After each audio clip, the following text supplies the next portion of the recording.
Welcome to Let Me Fix This. Enjoy the video. You start by inspecting the green net thoroughly so you know what to fix and why. Look for tears, UV brittleness, mold, and where the net sags most. Take photos to track progress. While you're on a ladder, measure the distance between anchors and note which rails are loose. This prevents surprises once you begin tightening. Once done, lay out tools, gloves, rope, zip ties, scissors, and a bucket with mild detergent so you can move quickly into repair and cleaning.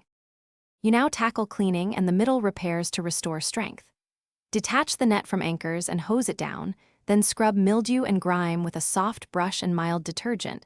Rinse thoroughly and dry partially in shade. For small holes, apply UV-resistant repair tape or sew on a patch.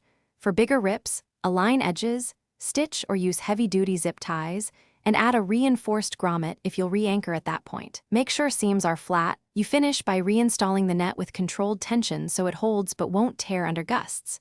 Start at one corner, secure with a rope or dual zip ties, then work across, tightening evenly to avoid puckering.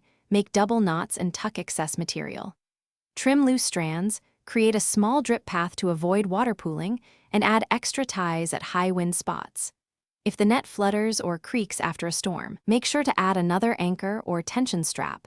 This is your key troubleshooting move.